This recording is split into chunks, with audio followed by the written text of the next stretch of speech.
Now she's, There we hi. go. Oh, good. Oh, good, good, All good. And right. I just got an announcement Awesome. that Interiors Academy is going live, so that's very exciting. Okay. Um, oh, great.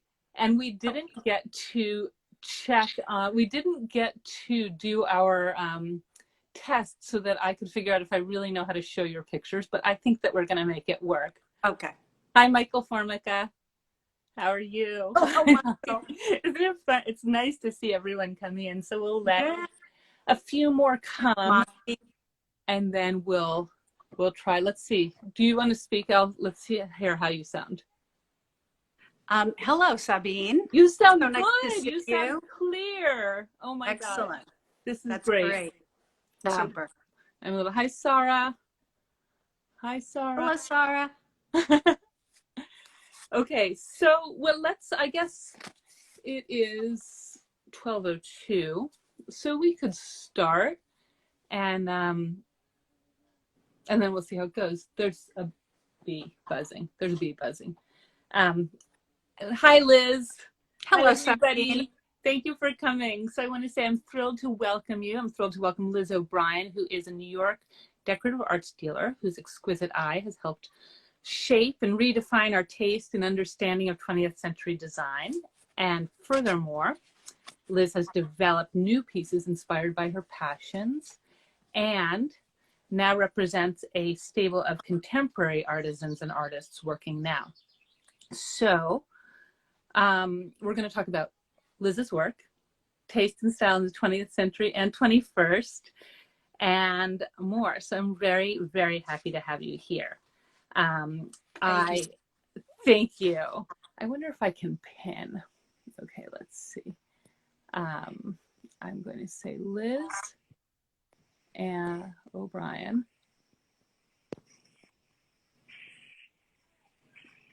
Ryan.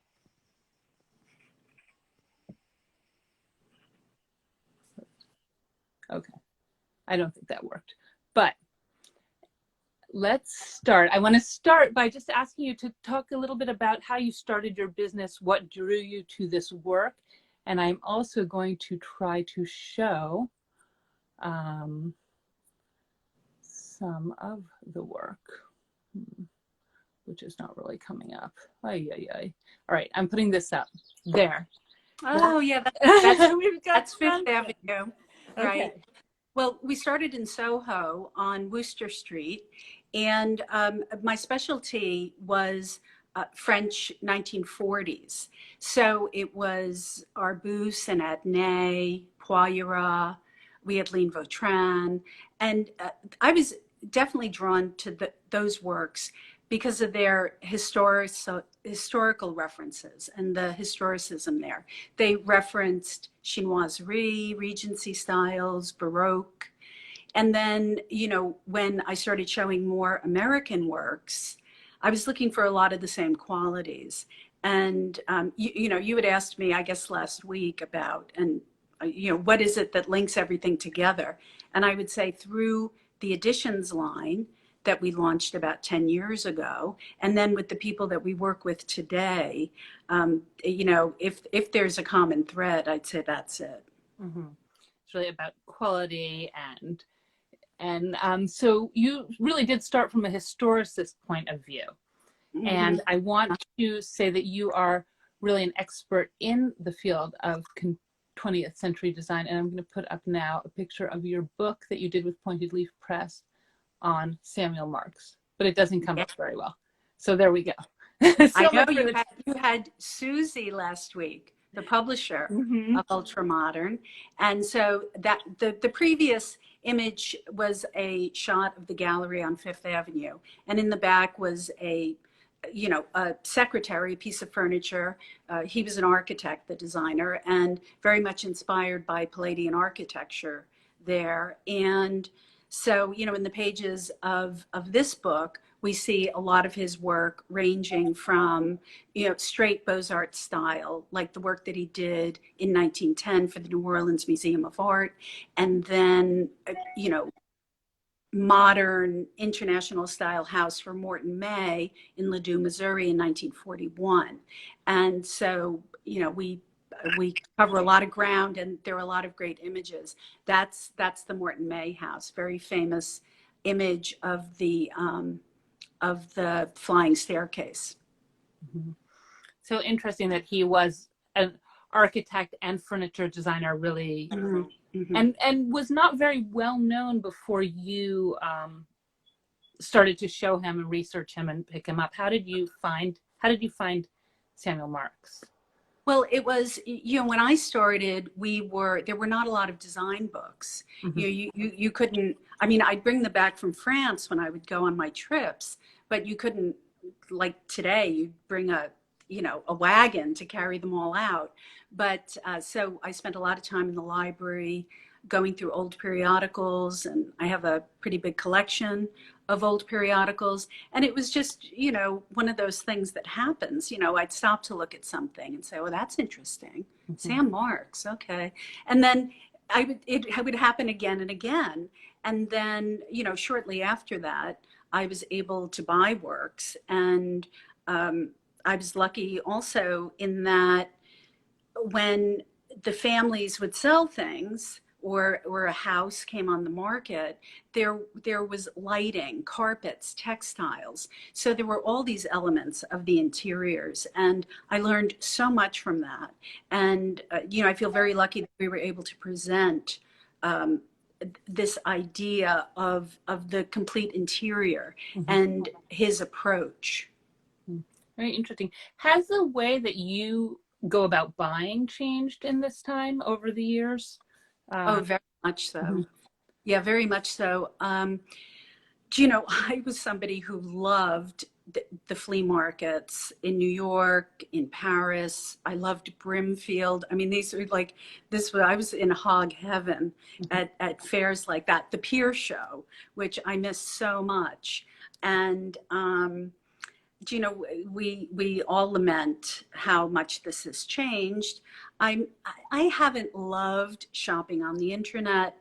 One good outcome is that people are able to find us. Mm-hmm. So if if somebody has something interesting to sell, they can do a search and find us. So, I mean, we do continue to buy amazing things. I mean, I'm limited much more by the space in the gallery than by wonderful things to buy. I mean, there are a lot of wonderful things to buy still, for sure.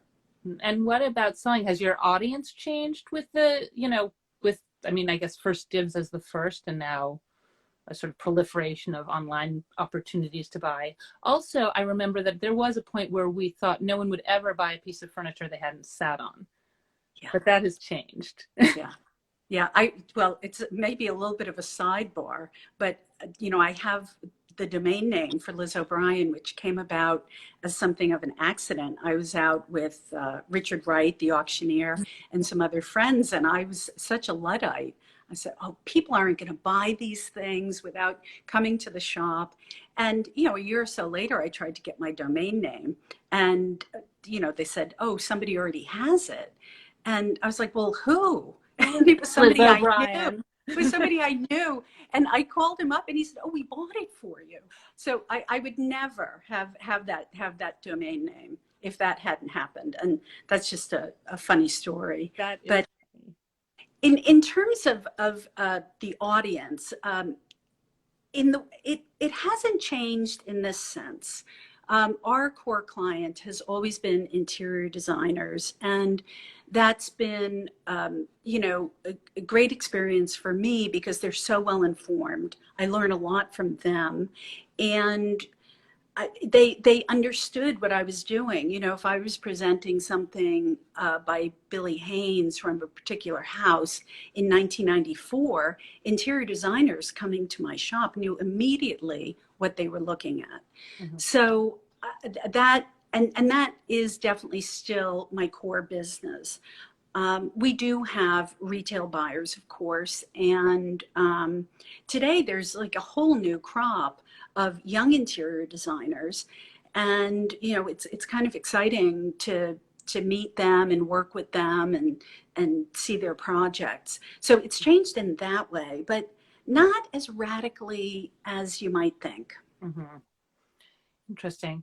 Well, I Mhm. want to go back to my slideshow is not quite what it was meant to be, I think, but I do want to turn back to the work you do with the makers now, because I think Mhm. it's interesting. It speaks to how you look back and forward Mhm. simultaneously Mhm. in Mhm. collaboration with them, really. So I'm going to try Yeah. this one. Oh, there we go. Oh, this is great. This one of the artists that we show is the textile artist Maki Yamamoto, and of course, it was through this image that on Instagram that I came to know her work. This is the Guerlain studio in Paris that she did with Peter Marino Architects, and it's kind of a recreation of the Berard installation, which, you know, when you see it in books, it looks like it's painted or drawn, but it's not. It was always done in applique. So this is just amazing. And,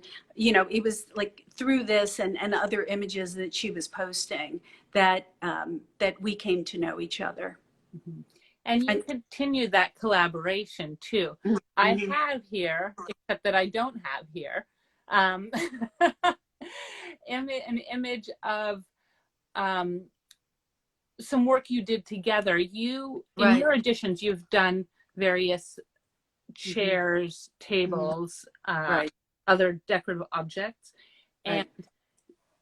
those, I think, we start with this Samuel Marx chair, or the Marx Right. chair. Like, what is Right. this? Yeah. Um, We call it the Francis the chair, Francis but chair. it's really drawn on a Sam Marks model. It's a Queen Anne style chair with a scroll back, and but typical of his work and Elkins and Siri Mom and a lot of those mid-century interior designers that we admire. They're classical forms, but they're made modern by being stripped down to their essentials Mhm. and you know,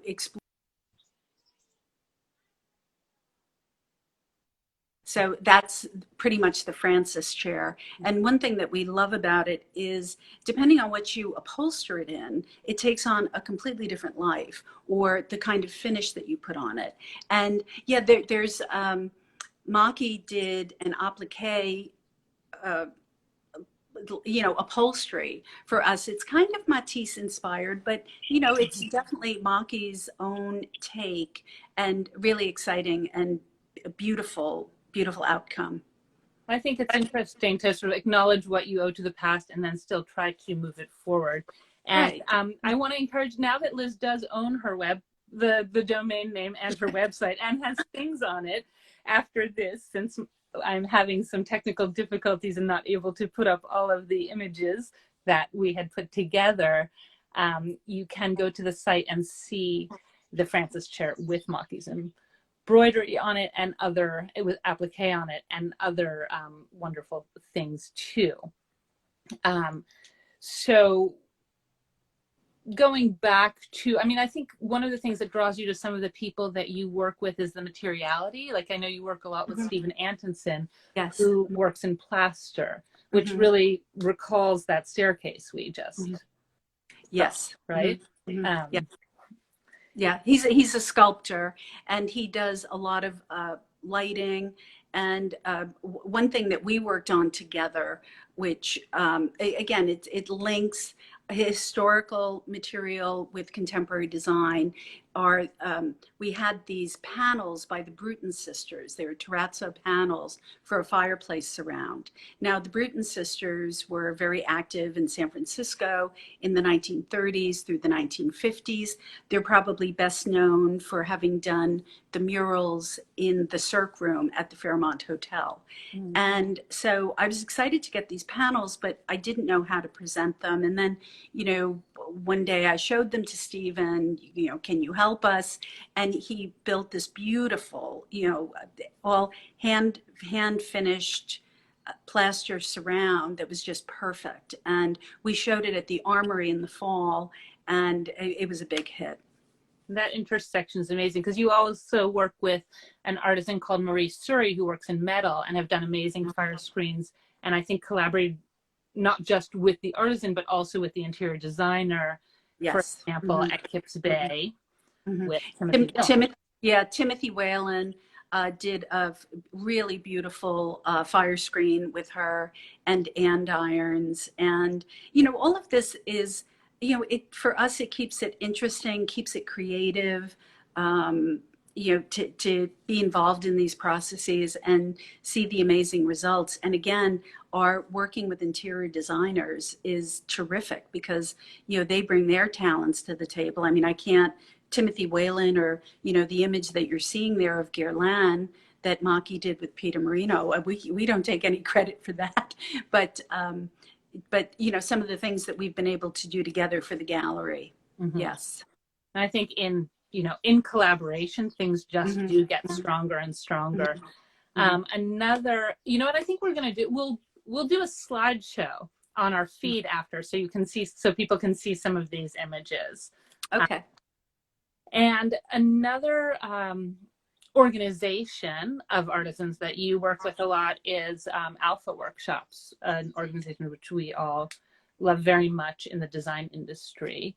I wonder if you could talk a little bit about that and some of the work that you've done with them recently. Well, we were always big fans of what they were doing. They came into existence as a result of the AIDS crisis, and their purpose, God's love was sending meals to homebound people with HIV and AIDS.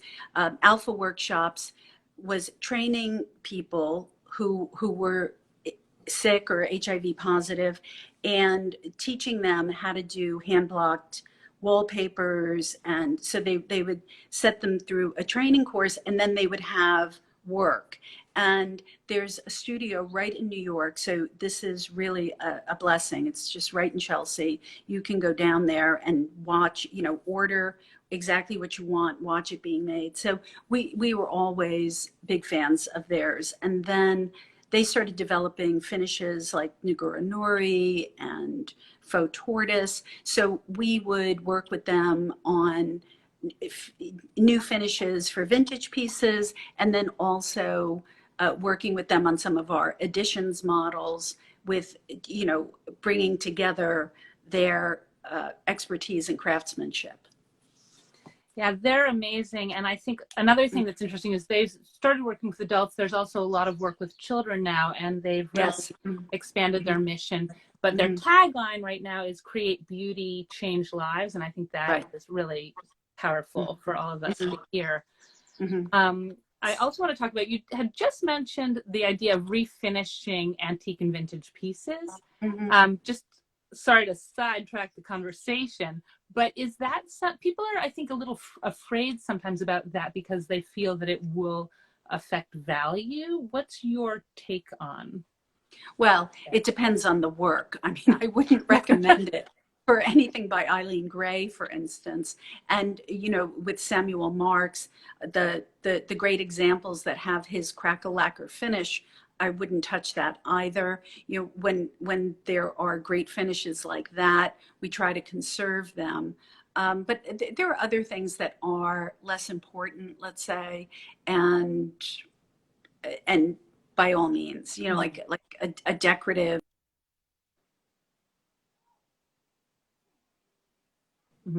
There's a little glitch, but just that.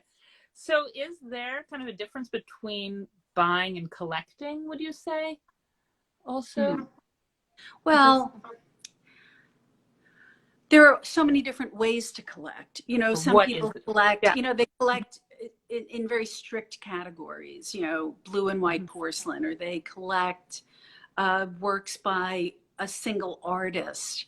I have clearly a broad view, and I like to buy things that I love and give me pleasure. And again, just like with what you see at the shop, at first glance, they may seem like disparate things, but on closer inspection, you see that they really do all relate to each other. And in my feeling, you kind of can't go wrong buying things that you love. They come together and work together. It's like inevitable.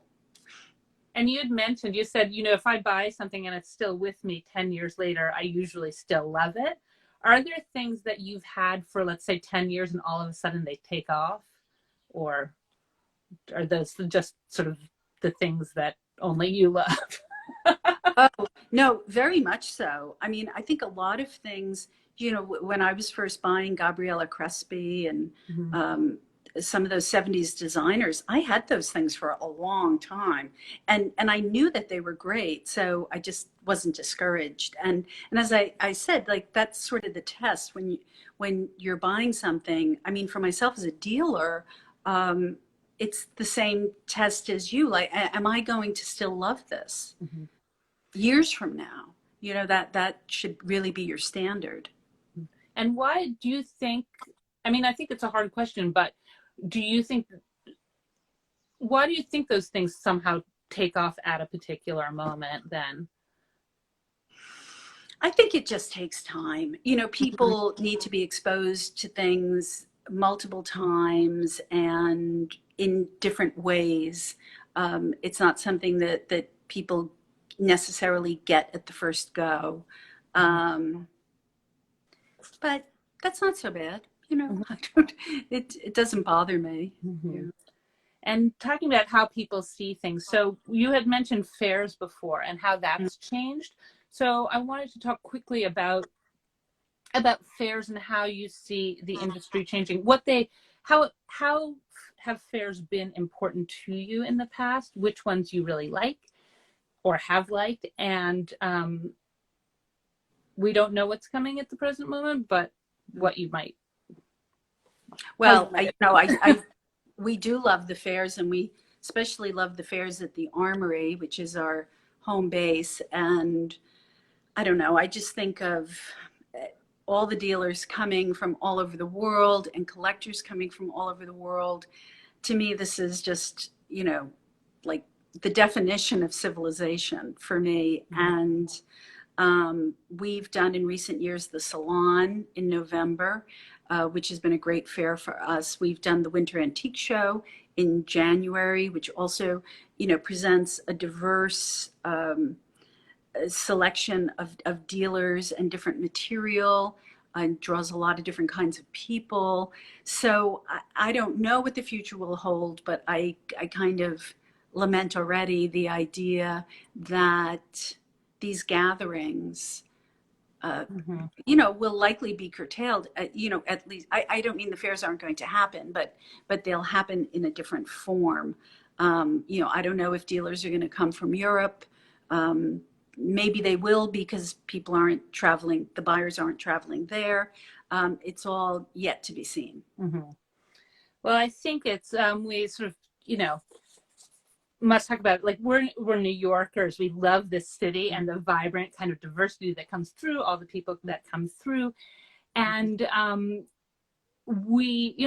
think that the pandemic first changed our world. Now the spotlight on racial inequity has changed too, and I think it's interesting because as New Yorkers, it's like we love the city and all its complexity and vibrancy, welcoming people in, encouraging people to come in, wanting it to thrive in new ways and embrace change. And um, I just I don't really know where to go from there, but I just wanted to say that I think that is one of the things that is so wonderful about being a part of this city, and that we need to encourage further, just a further embrace of that kind of rich cultural diversity and Mhm. help contribute to more equity too. Right.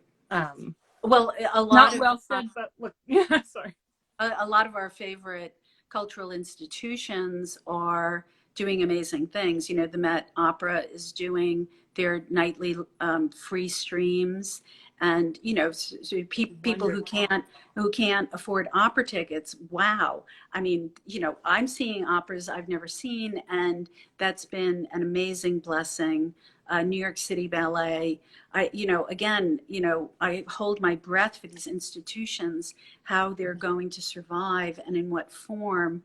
And so, any ways that we can to support them is great. And then there's you know, art institutions also doing, you can visit shows virtually. And so, I That's mean, great. that And I at have to say, least and the arts can institutions are be a so, bridge. absolutely, and the art institutions are so important. And I think, and part of the grant making is that they're contingent on doing community outreach, which we should support them and encourage that to continue. My son this last spring, the ABT did a call for all New York City public school second graders to do a weekend dancing with the ABT, with their teachers, with their company dancers, and it was amazing. They drew from all boroughs, all schools, and really, really tried to kind of, you know, everybody loves dancing, right? Well, So, that kind of exposure is invaluable. I mean, every great artist, you know, that you see interviewed cites an event, you know, something that they experienced as a child, or performance, you know, whether they were in Russia or South America or wherever it was, something that really changed their lives. Yeah, so I think it's wonderful, and I think that the art does uplift the spirit and can make change and can send messages, and it's important to support those organizations now, as always, and more than ever. And people like Liz, who bring beauty to the world, support artisans, support makers who work with integrity, and, you know, we're all, that's what it's about, I think. Well, I agree, and I, you know, I do love what I do, and I love the colleagues that I work with. I've said it so many times. I feel so fortunate. There are so many talented people that we get to work with, and long may it live. Long may it live. Yeah. Thank you so much, Liz. Thank you very Thank you. much. So I will encourage everyone to go to Pleasure.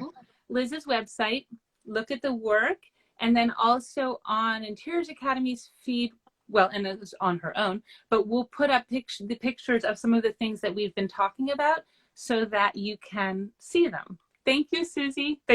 Susie just, thank you, Brian. Thank you, Brian. Thank you to everybody for coming and for really lovely. And for your support. Okay. Okay. Thank you, Liz. Goodbye. Bye.